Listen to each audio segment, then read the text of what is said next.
Aouba Louis-Jean, j'ai 17 ans et je suis judokate. Je suis vice-championne de France l'année dernière et je suis vainqueur d'une European Cup cadette. Quand vous démarrez le combat, normalement il y a au moins 2 mètres entre vous. Donc il y a forcément un pas léger à faire vers l'avant pour aller récupérer la manche. J'ai 2 entraînements par jour, on va dire environ, à part le lundi et le vendredi.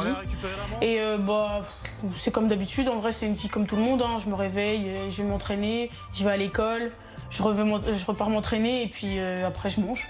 Je vais dormir. Et c'est une vie comme tout le monde, ça?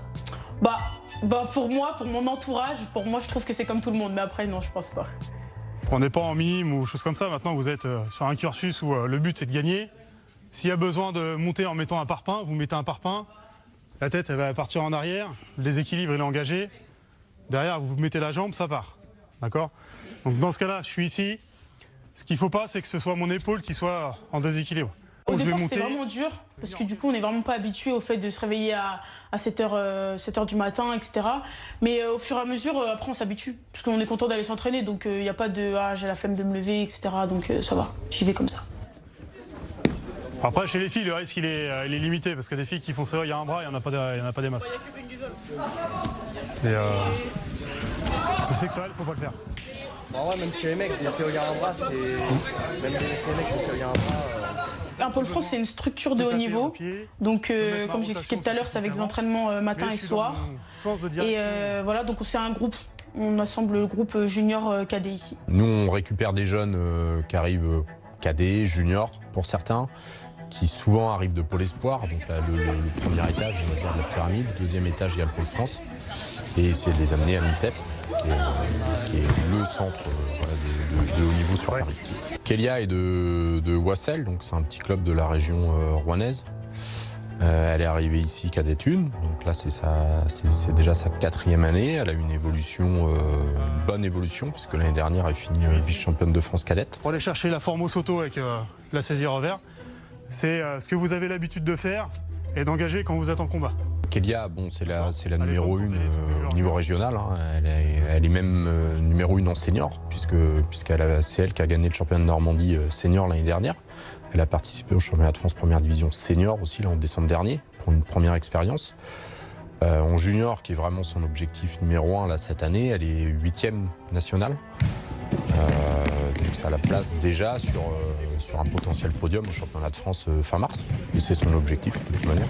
Alors qu'elle est que première année, elle passe son bac aussi à côté de ça. Donc il y a vraiment un double projet là qui est intéressant cette année, qui est pas des plus simples à manœuvrer, mais elle vise directement le podium sur un championnat de France. Je suis à distance au départ. J'ai voulu faire du haut niveau après le Covid. Parce que pendant le Covid, du coup, c'était vraiment la période où il n'y avait plus trop de judo et tout. Donc on va dire, franchement, j'ai arrêté le judo pendant 6 mois, je pense, parce qu'il n'y avait plus de tapis et tout. Et quand je suis revenue après le Covid, on s'est inscrit à d'autres compètes, du coup, je gagnais un peu. Et j'étais dans un groupe élite, on va dire, de la Seine-Maritime. Et j'étais avec un de mes coachs, du coup, qui est là. Et du coup, il m'a dit, il y a le pôle. Je me suis dit, bon, allez, on va peut-être tenter. Et au final, ça s'est bien passé, donc je continue. Il y en a quelques-uns là qui tirent un petit peu le judo normand vers le haut, des jeunes, cadets, juniors. Elle en fait partie. Oh, je vais les blesser là. Déjà sur les chutes normales, ils se plaignent, alors je pense que si je fais ça... J'ai un judo très agressif, on va dire, et corps à corps aussi. Je suis connue pour être une personne qui fait chuter très fort. Mais en vrai, non, c'est faux. C'est parce que comme ils sont légers, ils tombent carrément plus vite. Du coup, bon.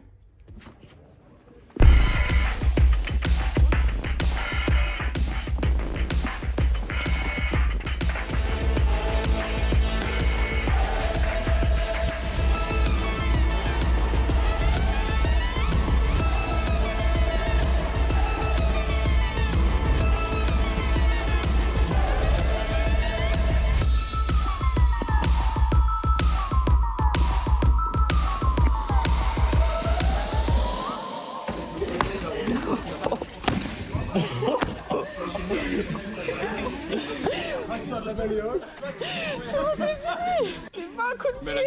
C'est pas un coup de pied. À la vie, j'ai mal à l'orteil. Mathieu, ça va le tibia? Vas-y, attends, je t'aide. Oh là là, je suis désolée. Je suis vraiment désolée. Kélia, c'est bon, déjà c'est une petite force de la nature au niveau de la puissance, et puis c'est une teigne. C'est une jeune qui lâche pas le morceau. On n'a pas besoin de beaucoup la stimuler pour que ça démarre et que ça envoie fort, parce que c'est un de ses gros points forts.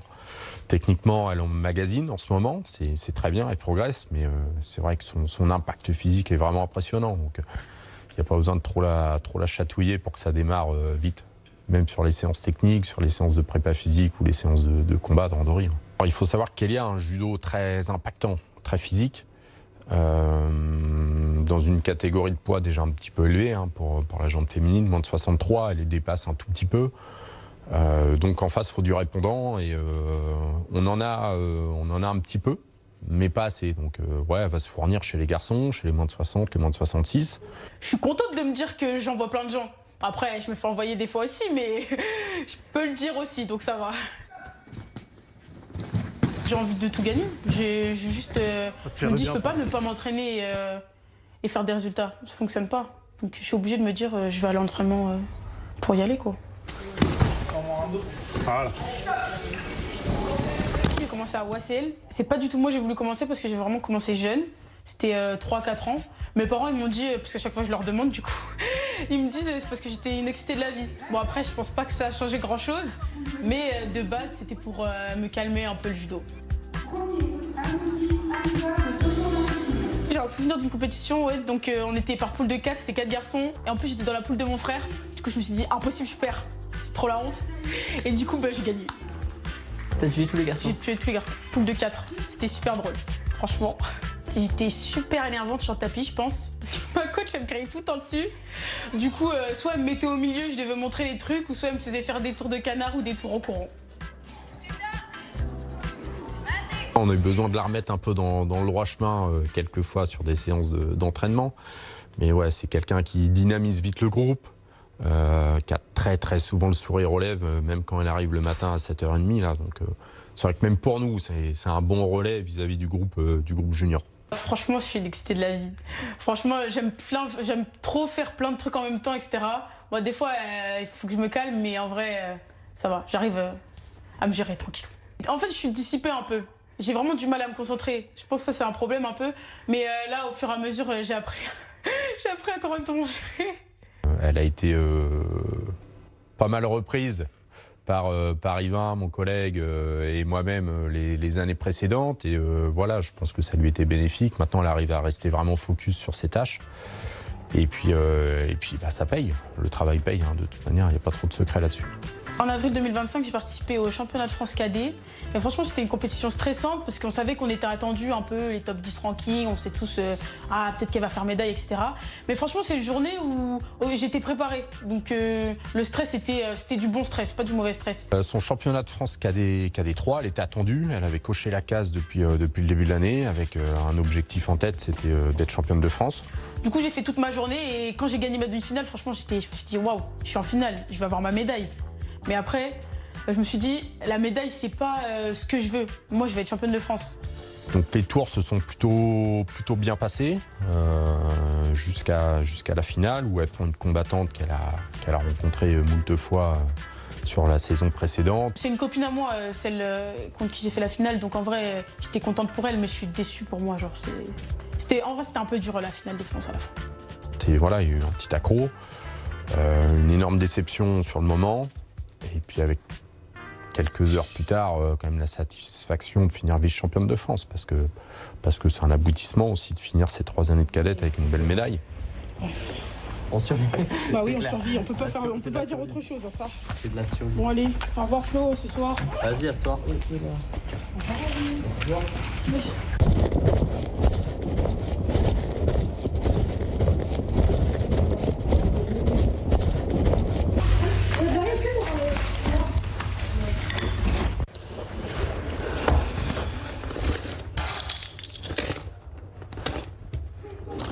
Là, on est à 2, il y a des chambres de 3, mais nous, on est 2 parce qu'on n'a pas de filles qui dorment au lycée en même temps.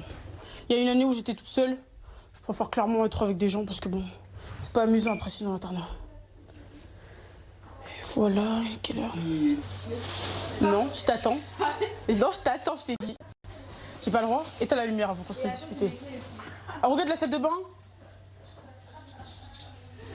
Normalement, j'ai fermé. Parfait.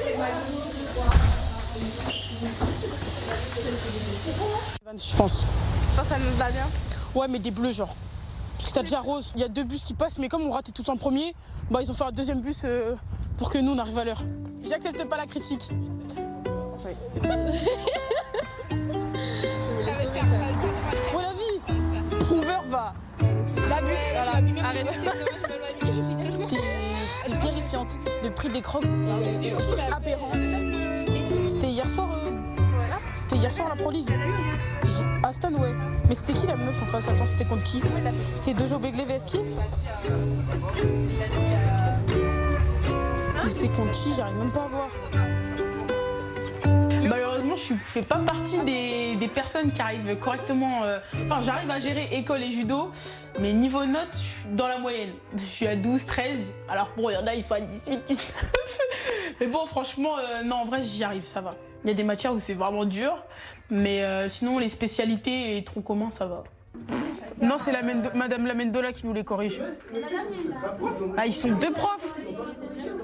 Le lycée Val-de-Seine et plus particulièrement le lycée général et technologique accueille chaque année à peu près 130 élèves qui suivent un double parcours, un parcours scolaire et un parcours sportif. Le plus gros de notre partenariat se fait avec le CRJS puisque le CRJS en fait accueille des sportifs qui sont considérés comme sportifs de haut niveau.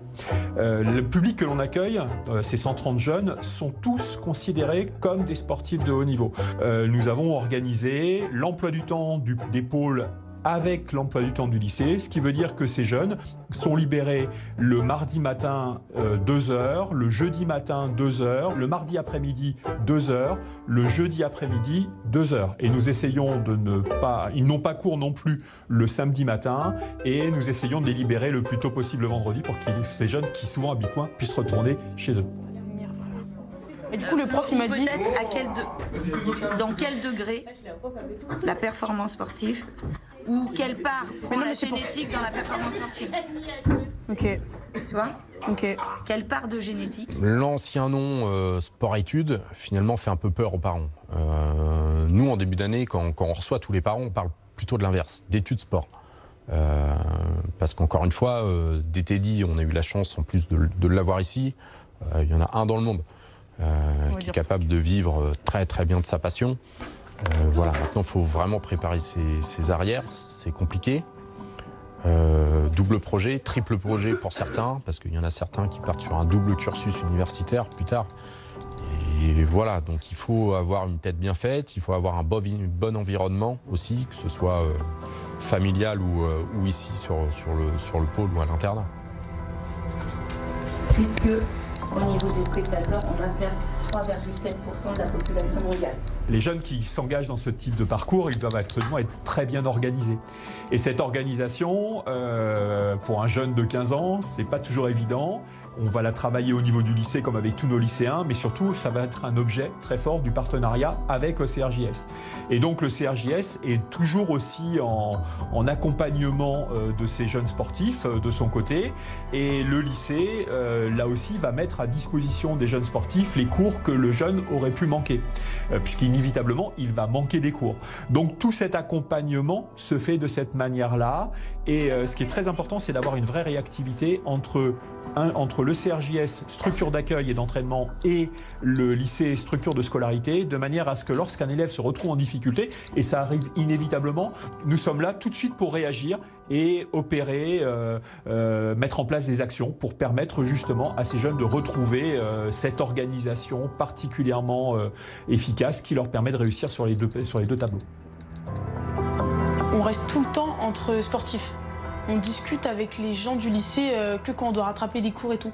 Parce que eux, en vrai, ils terminent à 16h30, ils viennent, ils font leurs devoirs et tout. Nous, 16h30, on doit être sur le tapis. Du coup, faire nos devoirs déjà quand on revient, c'est déjà l'heure de manger, on se douche. Et en vrai, c'est compliqué. Parce que bon, On n'a pas, déjà on rate un peu de cours, on doit toujours tout rattraper, et du coup c'est galère un peu. Donc l'idée c'est qu'ils soient représentés. Je ne regrette pas du tout de ne pas avoir une scolarité normale. J'aime trop ce que je fais. Genre franchement, et en plus c'est bénéf de commencer à 10h. Même si on s'entraîne avant, en vrai, commencer à 8h ça aurait été trop dur. Même commencer à 9h le vendredi matin, c'est... j'arrive pas à me réveiller. Mais sinon, non, franchement je regrette pas. Il n'y a pas un seul moment où je me dis je pourrais commencer à faire du 8h, 18h30 tous les jours. Impossible. Il faut quand même que tu dises quel niveau, quel âge. Okay. Le CRJS avec qui nous travaillons sur les parcours de sportifs de haut niveau est très respectueux de l'aspect scolaire. Le CRJS est présent au conseil de classe, par exemple, des jeunes. Nous travaillons avec le CRJS au quotidien pour évoquer la scolarité de chacun des sportifs. Et nous sommes très respectueux aussi de ce travail qui est mené par les pôles. Et nos enseignants, par exemple, vont régulièrement, à l'invitation du CRJS, rencontrer les entraîneurs pour prendre conscience de ce qu'est l'engagement dans un parcours sportif de haut niveau. Nous, on y prête une oreille vraiment attentive parce qu'elle sera peut-être une grande championne, on lui souhaite, hein, mais voilà, pour vivre du judo, il faut quand même préparer les à côté.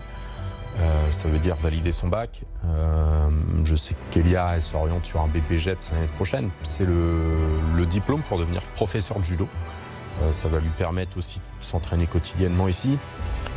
Voilà, du coup, ça va lui donner deux diplômes finalement en 2 ans. Et puis peut-être qu'elle reprendra ses études aussi par la suite. Donc non, on y prête une part importante. On a beaucoup de belles réussites au niveau des études.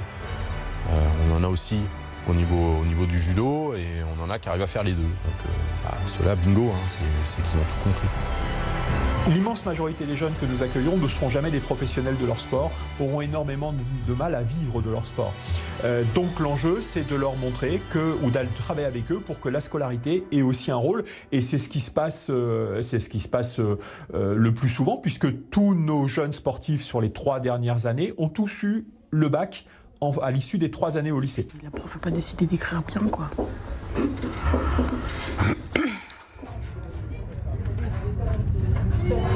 Je mange tes pieds, c'est horrible. 9, 10, squat jump, L'ambiance au pôle, franchement, elle est top. On s'entend tous correctement, etc. Il y a eu des années où c'était pas trop ça, mais franchement, cette année, on s'entend tous correctement. Il n'y a pas... Genre, on est vraiment tous ensemble. C'est pas les séries kilo, mais bon. Ça passe pas. Collé au mur aussi. Un cloche et un... C'est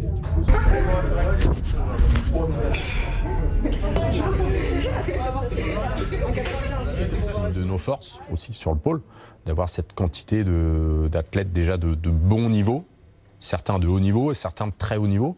Donc ça monte tout le monde vers le haut. Oui, il peut y avoir des contraintes. Ils peuvent se rencontrer en compétition, ils se connaissent par cœur, ils s'entraînent tout le temps ensemble. Il y en a même certains qui sont partenaires, donc même pour la partie technique, et ils vont se prendre en compétition. Alors donc c'est plus que ça. Mais voilà, c'est le jeu, ils le savent. Nous, on le sait aussi. Bon, ça nous chagrine quand ils se prennent sur un premier tour de tournoi. Ça nous satisfait quand ils se prennent sur des demi-finales ou des finales, par contre, de championnat de France, comme c'est déjà arrivé. Parce que sur le tapis, on est là pour s'entraîner. On sait très bien que c'est pas aujourd'hui la compétition. Et en compète, on sait se mettre en mode, on se connaît, mais c'est la meilleure qui gagne, quoi. Du coup, ça va. Il n'y a pas trop de difficultés avec ça. C'est tout? Ouais. Sur ça là? Ouais, bah avant avec les 2 jambes, sinon c'est 5 à une et 10 à l'autre. Les jambes droites c'était 5, les jambes de gauche c'était 5 ou 10.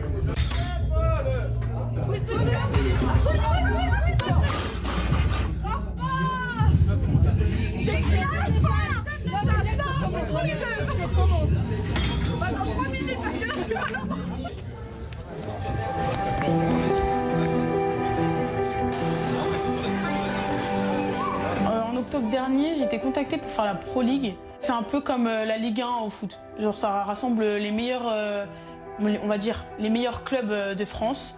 Du coup, je savais un peu ce que c'était parce qu'il y avait des coachs à moi qui avaient déjà combattu. Du coup, je me suis dit, pourquoi pas.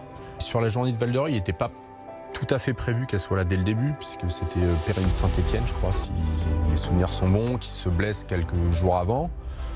Elle n'a pas eu trop à se poser de questions parce que je crois qu'elle a eu 48 heures pour se préparer. Et puis elle a été au charbon comme d'habitude, à chaque fois, on va au bout des choses. Aller au bout des choses, aller au bout de l'action. Et à partir de là, je pense que vous sortirez d'ici sans regret. On va les taper. Je suis persuadé, on va les taper. Tout à fait le genre de club à vous prendre un peu de haut. C'est pour ça qu'on va les taper. J'en suis sûr. C'est une compétition vraiment très stressante. Enfin, j'ai trouvé ça très stressant parce que comme c'était à côté, tout le pôle est venu. Et quand tout le pôle vient pour te regarder faire qu'un seul combat, c'est vraiment stressant.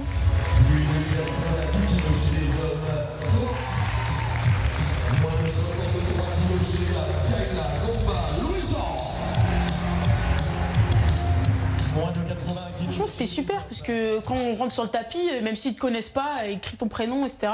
Même si on ne dit jamais correctement mon prénom et mon nom de famille, mais c'est pas grave. Franchement, c'est vraiment top comme truc. Soit complet à gauche, soit complet à droite. Comme tu veux. Ça peut être complet à droite. Proposer que ta main droite, il n'y a pas de problème. Mais par contre, il n'y a pas de face à face. Il n'y a pas de face à face. Et il n'y a surtout pas de séquence où on est en manche-manche. On accepte pas ça. Sur une combattante en face chevronnée, podium, je crois, au championnat de France senior N-1. Donc un nom qui parle quand même. Donc ça a été une expérience un peu compliquée pour elle, mais je pense que c'est quand même une expérience hyper enrichissante.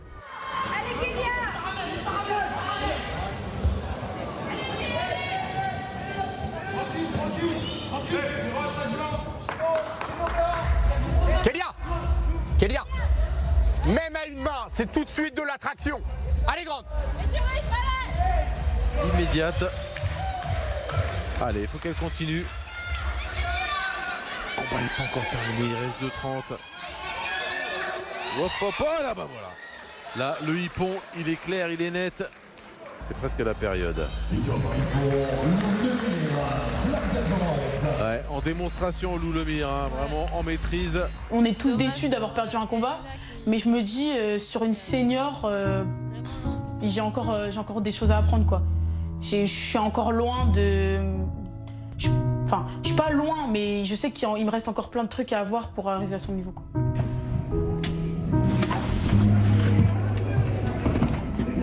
Elle a emmagasiné beaucoup d'expérience parce qu'elle nous en parle encore. Elle a eu des défaites en Newaza, donc au judo au sol, qui n'est pas son point fort. Et elle se rend compte qu'elle est obligée de le bosser. Maintenant, arriver à son niveau, autant chez les cadettes, elle arrivait à performer qu'avec son judo debout. Et en junior, c'est pas assez. Donc elle fait de gros efforts là, sur cette partie du judo. J'y pense vraiment pas beaucoup, mais il y a des fois où je me dis, c'est possible que genre l'année prochaine, c'est fini. Parce que bon, on voit tous que tout le monde arrête après la terminale. Mais en vrai, comme je sais que je vais rester dans le judo, je serai toujours là à me dire non, je peux pas faire de pause et je vais tout le temps m'entraîner. Non, je pense pas que je vais pouvoir me dire... Genre c'est vraiment juste une toute petite pensée quand je me dis peut-être ça fonctionne pas et... Non, en fait.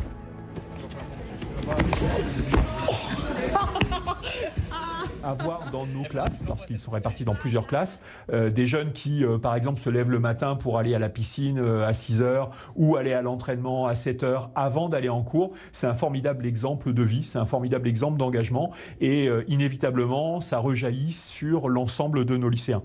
Il faut savoir que les résultats des jeunes sportifs dans leur compétition sont communiqués à l'ensemble des personnels de l'établissement et sont communiqués aussi à l'ensemble des élèves. Et quelque part, pour nous, avoir des jeunes comme Kayla que vous avez suivi, c'est comme accueillir dans notre lycée des modèles d'engagement, parce qu'on a surtout parlé de parcours scolaire, parcours sportif, mais il y a un troisième parcours auquel le CRJS et nous-mêmes sommes très attachés, c'est un parcours citoyen.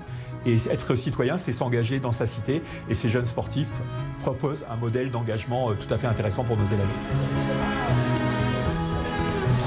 Mes rêves, du coup, c'est des championnats olympiques. Hein.